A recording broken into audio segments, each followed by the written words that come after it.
रहबरे राहे मोहब्बत रहना जाना राह में, लज्जते सहरान वर्दी दूर ये मंजिल में है। आज मक्तल में ये कातिल कह रहा है बार बार, अब भला शौके शहादत भी किसी के दिल में है। करता नहीं क्यों दूसरा कुछ बातचीत, देखता हूं मैं जिसे वो चुप तेरी महफिल में है। ऐ शहीदे मुल्को मिल्लत मैं तेरे ऊपर निसार, अब तेरी हिम्मत का चर्चा गैर की महफिल में है। सरफरोशी की तमन्ना अब हमारे दिल में है, देखना है जोर कितना बाजुए कातिल में है। ये चंद वो लाइंस, ये जज्बा था जो लहू में बहता था इंकलाब बन के। आज उन क्रांतिकारियों की बात करते हैं जिनने पैरों के तलुए से थप्पड़ मारा था अंग्रेजी सरकार को। आजादी बेक में नहीं मिली थी, मांगी नहीं थी, छीनी गई थी। और बहुत जरूरी हो गया था इन गोरों को जवाब देना। कौन थे वो लोग, क्या था उनका जज्बा, कारण क्या था। वो भी बड़े बड़े घरानों से थे, उनमें भी बहुत कुव्वत थी आराम से अपनी जिंदगी जीने के लिए। लेकिन जुल्म और सितम अब इतना बढ़ चुका था कि अब निर्णय लेना जरूरी हो चुका था। वो 10 पागल नहीं थे, वो 10 धर्म भी नहीं थे, वो 10 बेटे भी नहीं थे, वो 10 इंसान भी नहीं थे। वो 10 वो लोग थे जिनने देश के लिए खड़ा हुआ और अंग्रेजों को उनकी जड़ों को पूरा हिलाकर बताया कि सुनो, अब तो जंग सीधी लड़ी जाएगी। कुछ ने कहा कि एक लूट थी, ऐसा है, धिक्कार है उस सोच पर। तुम हमारा ही पैसा, हमारा ही धन, हमारी ही जेवर, हमारी ही जायदाद, हमारी ही उन चीजों को खजाने को लेकर तुम जा रहे थे। हमने रोक कर छीन लिया, तुमने उसे लूट का नाम दे दिया। उन मां के सच्चे बेटों ने न धर्म देखा न मजहब देखा। ये आजादी के बाद चंद बेवकूफों ने, गद्दारों ने धर्म में बांट दिया देश को। वरना ऐसा था, आजादी के पहले वो एक रोटी में वही बिस्मिल खाता था, वही अशफाक खाता था और लड़ाई करता था ठाकुर उससे कि ओए मेरे हिस्से की मत खा लेना। वही चटर्जी, वही फडणवीस वहीं बैठकर बोलते थे कि ओए मेरी रोटी मुझे वापस कर दे यार। आज उनकी बात करेंगे, आज काकोरी के तमाचे की बात करेंगे। 9 अगस्त सन 1925 रात 2:42 8 सहारनपुर लखनऊ पैसेंजर ट्रेन जिसको रोका गया, वो था क्या, क्यों रोका गया और उसका मकसद क्या था, उसकी बात करेंगे। और वही बात अब शुरू होती है। काकोरी को समझने के पहले भारत को समझना बहुत जरूरी है। उस कांड को, उस कॉन्स्पिरेसी को समझने के पहले इस राष्ट्र को समझना बहुत जरूरी है। क्या था और कौन कौन थे उसमें, यह समझना बहुत जरूरी है। अगर कारण में पवित्रता नहीं होती, वो पाकपन नहीं होता, तो हर धर्म, हर राज्य के लोग क्यों आ गए उन अंग्रेजों के खिलाफ खड़े होने के लिए? क्योंकि उन सब के लिए ये देश नहीं था, चंद लकीरें नहीं थी, ये उनकी मां थी। काकोरी कांड के उन वीर क्रांतिकारियों को सादर प्रणाम है, क्योंकि इससे बड़ा तमाचा कभी गोरों को नहीं पड़ा था। अंग्रेजों को हिलाया था हिंदुस्तान सोशलिस्ट एसोसिएशन HRA, जिसके प्रमुख और जिसके मुख्य लोग थे पंडित राम प्रसाद बिस्मिल, अशफाक उल्ला खान साहब, पंडित चंद्रशेखर आजाद जी, ठाकुर रोशन सिंह जी, सचिंद्र बख्शी जी, उपी पंडित जी, योगेश चंद्र चटर्जी, प्रेम कृष्ण खन्ना, मुकुंदी लाल, विष्णु शरण दुबलिस, मुन्नालाल गुप्त, सुरेंद्र चंद्र भट्टाचार्य, मुकुंदी लाल, रामकृष्ण खत्री, मुन्नानाथ गुप्त, राजकुमार सिन्हा, राजेंद्र नाथ लाहणी, गोविंद शरणकार, राम दुलारे त्रिवेदी, रामनाथ पांडे, सचिंद्र नाथ सान्याल, भूपेंद्र नाथ सान्याल, प्रणवेश कुमार चटर्जी, जिसमें से प्रमुख अभियुक्त थे जिन्हें सजा याफ्ता के लिए, जिन्होंने 10 लोगों को चुना गया था, वो थे पंडित राम प्रसाद बिस्मिल, अशफाक उल्ला खान साहब, पंडित चंद्रशेखर आजाद जी, ठाकुर रोशन सिंह जी, केशव चक्रवर्ती जी, राजेंद्र लाहड़ी जी, सचिंद्र बख्शी उपे पंडित जी, मनमनाथ गुप्त जी, मुरारी लाल खन्ना जी, मुकुंदी लाल जी और बनवारी लाल जी। हर घर में 4 क्रांतिकारी मिलते थे। तो ये बात बड़ी थी कि उस समय ये हो क्यों रहा था। फिर बिस्मिल साहब ने सन 1924 में ये समझा कि अब हमें अंग्रेजों का जवाब हथियारों से ही देना पड़ेगा। टेट फॉर टैट, आप जो भी समझ लें, जो हमसे जैसा व्यवहार करेगा हम उससे वैसा व्यवहार करेंगे। सन 1924 से प्लानिंग शुरू हुई थी। 4 जर्मन माउजर्स लाई गई थी। अब जर्मन माउजर्स गोरों ने तो लाके दी नहीं होगी, इसका मतलब यह था कि कुछ क्रांतिकारी यहां से भारत से जर्मनी तक गए। जो वो 4 जर्मन पिस्टल्स थी, उसकी खासियत एक ही कि उसके जो बट था वहां पर एक रिंग था जिसको लगाकर आप उसको राइफल बना सकते थे। और जैसा आज इंपॉर्टेंस है AK-47, AK-56 का, वो इंपॉर्टेंस उस समय इन राइफल्स का हुआ करता था। आप सोचिए 2900 मंगाई गई थी, काकोरी की डकैती में सिर्फ 4 का उपयोग हुआ। ये पिस्टल्स थी जो कि बांटी गई, और देसी कट्टे थे। क्यों? क्योंकि अब शस्त्रों की लड़ाई थी, अब विचारों की लड़ाई से ऊपर लड़ना पड़ता था। 8 अगस्त सन 1925 को सहारनपुर में एक बैठक हुई रामप्रसाद बिस्मिल साहब के घर पर, जहां पर चंद्रशेखर आजाद जी थे, राजेंद्र सिंह लाहिड़ी साहब थे, अशफाकुल्ला खान साहब थे। उन सभी ने एक निर्णय किया कि अब हम डकैती करेंगे। तो उन्होंने एक पूरा योजना बनाई, और इतनी तगड़ी कॉन्स्पिरेसी थी, इसीलिए ये इतिहास में गई है और कहलाती है काकोरी कॉन्स्पिरेसी। 10 क्रांतिकारी उस ट्रेन में बैठे हुए थे, जिसमें राजेंद्र नाथ लाहिड़ी साहब ने चेन खींची। उसके बाद इंजन के जस्ट पीछे कंपार्टमेंट में खजाना रखा हुआ था जो हमारा लूटा हुआ था, उसको डब्बे से नीचे फेंका गया, और वहां पर एक हादसा भी हुआ था। इतना बड़ा डब्बा था कि 10 लोग गोरों को चढ़ाने के लिए रखते थे। यहां एक आजाद ने और अशफाकुल्ला खान ने, 2 लोगों ने उठा के अपने हाथों से नीचे फेंक दिया। लेकिन एक बात बड़ी थी, अपने किसी भाई को नुकसान नहीं पहुंचा। हिंदुस्तानी जो वर्दी भी पहने थे गोरों की, उन पर हाथ नहीं चलाया, और सभी को बोला कि हम किसी को भी लूटने नहीं आए, हम डकैत नहीं है, हम क्रांतिकारी हैं। लेकिन अंग्रेजों ने इनको डकैत साबित किया। अंग्रेजों ने इन पर ऐसा अभियुक्त चलाया, इन्हें ऐसे संविधान में फंसा दिया जो कि उस समय थे ही नहीं। एक हादसा हुआ, सचिंद्र नाथ जी जैसे ही कूदे कि मनमनाथ गुप्त को अशफाकुल्ला खान साहब ने अपनी पिस्तौल दी, वही जर्मन, और एक्साइटमेंट था या जो भी था, आवाजें इतनी थी क्योंकि गोरों की बहुत फायरिंग हो रही थी। एक गोली चली और एक मोहम्मद नाम के व्यक्ति को लगी, और उसके केस में फंसाया गया। असल में था क्या, पकड़े कैसे गए, किसी की कुवत नहीं थी, इतनी बड़ी योजना थी। लेकिन एक शॉल छूट गई थी, जिसको बाद में पता करते करते, क्योंकि पूरी अंग्रेजी हुकूमत हिल चुकी थी। क्यों हिल चुकी थी? क्योंकि उनने कभी सोचा भी नहीं था कि उनके भी बाप ये क्रांतिकारी घर में घुस के तुम्हारी खुद की ट्रेन में, संविधान तुम्हारा, सरकार तुम्हारी, पुलिस तुम्हारी।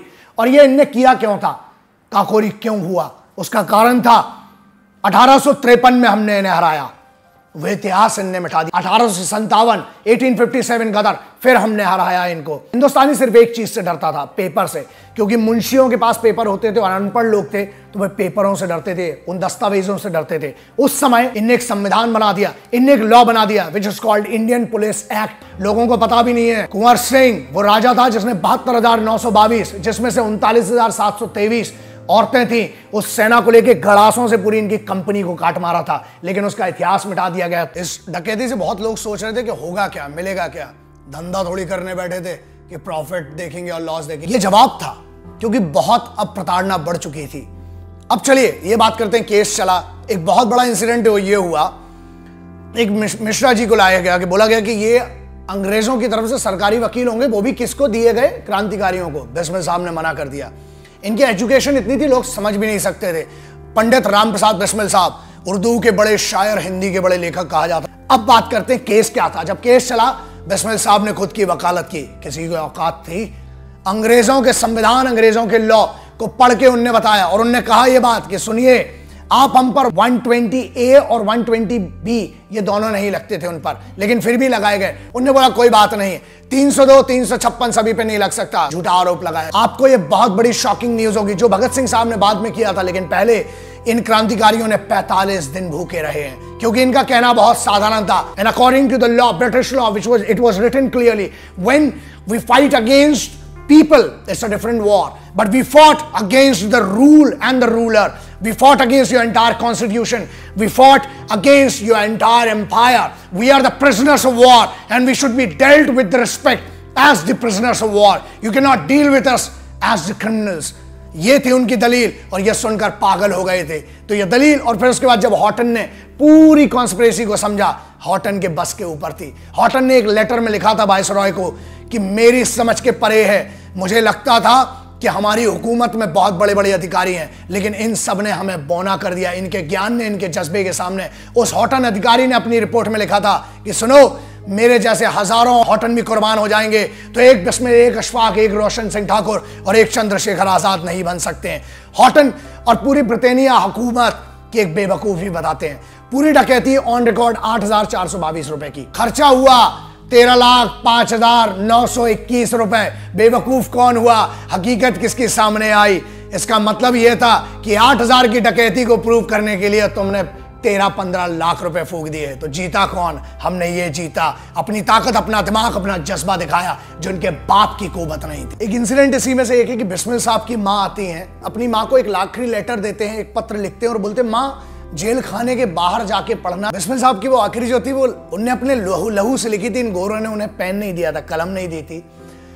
और सरफरोशी की तमन्ना भी जो है वो उनने दीवारों पे अपने खून से लिखते थे लोग, तो वो जज्बा बहुत जरूरी था। तो अपनी माँ के लिए जो पत्र लिखा उसमें लिखा कि ए माँ, मेरी जज्बे को आंखों में छुपा लेना, बदनाम ना हो आंसू आंखों में छुपा लेना, बदनाम ना हो जज्बा आंचल में छुपा लेना, आजादी की इस शम्म पर तेरा भी है परवाना, चढ़ जाए हंसते हंसते बस इतनी दुआ देना। आए तेरे कूचे में जब राख मेरी उड़कर, एक नन्हे से बच्चे के तू माथे पे लगा लेना, एक नया बिस्मिल तू फिर से बना देना, एक नया आजाद तू फिर से बना देना। ऐ माँ, मैं तेरा कर्ज नहीं चुका सकता हूं इस जन्म में, इस पैदा हुए में, लेकिन इस मिट्टी का बहुत बड़ा कर्ज है जो चुकाने की कोशिश करूंगा। ऐसे ही अशफाकुल्ला खान साहब का एक इंसिडेंट है जो कहते हैं बिस्मिल जी के, बिस्मिल तू बड़ा खुशनसीब है मेरे यार, क्योंकि तेरे धर्म में तो 100 बार हजारों बार जन्म लेने की आजादी है। मैं तो इस्लाम का हूं, मैं तो, मेरा धर्म यह है कि मैं एक ही बार जन्म लूंगा और मुझे एक ही बार दफन करना पड़ेगा। क्या प्रताड़ना दी जाती थी सोचकर, जब पढ़ा और जब सुना। नाखून निकाल लिए गए थे, आंखों को नोच लिया गया था, आंखों को यहां से रॉड से निकाल लिया गया था, कान काट दिए गए थे, शरीर के लगभग 8 से 9 हिस्सों पर टुकड़े कर दिए जाते थे। उसके बाद भी लड़ते थे क्योंकि वो जज्बा था, वो गुस्सा था, वो रोते थे। ये कहते थे कि हमें सिर्फ एक बार जन्म क्यों दिया, अगर 1000 बार भी हो मेरा जन्म तो बस हो भारत में ही आना, बस हो भारत में ही आना। यही रंग हल्दी घाटी में था प्रताप ने घोला, इसी रंग को लेके शिवाजी ने हर हर महादेव बोला, मेरा रंग दे बसंती चोला, मेरा रंग दे बसंती चोला। आज शहीद आजम भगत सिंह साहब ने इसमें कुछ लाइंस जोड़ी थी, लेकिन ये आई कहां से थी। बसंत पंचमी का दिन था जब इन लोगों की पेशी थी, उसके दूसरे दिन तो सब ने बोला कि बिस्मिल साहब, अशफाक साहब, आज कुछ हो जाए, क्योंकि ये उर्दू के बड़े शायर, हिंदी के बड़े लेखक थे। ये लोग अक्सर अल्फाजों में कम, शायरियों में बात किया जाता था। जब इनसे कोर्ट में भी कुछ पूछा जाता था तो ये शायरियों में बताया जाता। जैसे पूछा गया कि आज़ाद कहाँ है, क्योंकि सब पकड़े गए थे, केशव चक्रवर्ती नहीं पकड़े गए, चंद्रशेखर आजाद जी नहीं पकड़े गए, केशव चक्रवर्ती जी छुप के निकल गए, लेकिन चंद्रशेखर आजाद साहब वो थे जिन्होंने पूरी पेशी, पूरी की पूरी हर इंसिडेंट को उस कोर्ट के रूम में बैठते थे। उनसे बड़ा बहरूपिया पूरी क्रांति के इतिहास में नहीं था। तो जब पूछा कि आजाद कहां, तो बिस्मिल का बड़ा अच्छा जवाब था, पंडित बिस्मिल साहब का, कि इन हिजड़ों की फौज में कोई मर्द ना पाया जाएगा, इन नपुंसकों की सेना में कोई मर्द ना पाया जाएगा, वो तूफान में जलने वाला चिराग है, तेरी लुंगी की फूकों से ना बुझाया जाएगा। तुम क्या पकड़ोगे समंदर को, तुम क्या पकड़ोगे आसमां को, तुम क्या पकड़ोगे हवा को, और कहीं पकड़ भी लिया तो तुम क्या पकड़ोगे आजाद को। आजाद आजादी थी तो आजाद जी को नहीं पकड़ पाते, तो आजाद जी ऐसे थे। तो बहुत सारे ऐसे इंसिडेंट से कवर करने जाएंगे, कोशिश करेंगे तो सालों लग जाएंगे, काकोरी इतने बड़ी थी। दोस्तों, 15 अगस्त को मनाने के पहले 9 अगस्त सन 1925 को समझना बहुत जरूरी है, क्योंकि ये वो दिन था जहां हमने बिगुल बजा दिया था कि दोस्त अब हम आते हैं। वो बगावत की शुरुआत थी। एक ऐसा इंसिडेंट था, पागलपन होता क्या है, यारी होती क्या है। एक ही बहुत बड़ा कंडेम्प्ट ऑफ कोर्ट किया गया था, वो थे ठाकुर रोशन सिंह, क्योंकि वो इस लूट में शामिल नहीं थे, लेकिन उसके बाद भी उनको फांसी दी गई थी। उसका कारण यह था कि उनको 5 साल की सेक्शन 120B और 121A में राष्ट्रद्रोह, सम्राट के विरोध द्रोह में उनको सजा सुनाई गई। तो उनने पूछा सान्याल से, ओए मेरे को कितनी सजा मिली है, ठाकुर को कितनी सजा मिली। तो यारों की यारी इससे समझना। तो उनने बोला कि अरे तेरे को 5 साल की मिली है, फांसी की सजा नहीं मिली है। उन्होंने जूता उठाकर फेंक के मार दिया और वहां पर कंडेम्प्ट ऑफ कोर्ट हुआ और उनको सजा सुनाई गई। फिर उनको सजा दी गई फांसी की। तो उनने कहा कि ओए बिस्मिल, क्या सोचा था तू यार के बगैर फंदे पे चला जाएगा, तू सिर्फ मां का बेटा नहीं है, आज देख, अब देख ठाकुर भी तेरे साथ जाएगा।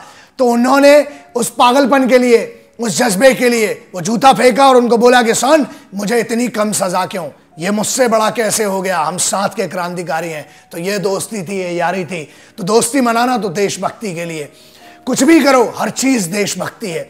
देश समझने के पहले ये समझो कि हमें आजादी मिली कैसे। और वो जो लाइन थी जो आखिरी में भगत सिंह साहब ने आगे कही थी, सब जानते कि मेरा रंग दे बसंती चोला, मेरा रंग दे बसंती चोला, वो था क्या, उसका मतलब क्या था, उन्होंने क्यों कहा। उन्होंने कहा कि बड़ा ही गहरा दाग है यारों जिसका गुलामी नाम है, इसका जीना भी क्या जीना जिसका देश गुलाम है। सीने में जो दिल था यारों आज बना वो शोला मेरा, रंग दे बसंती चोला।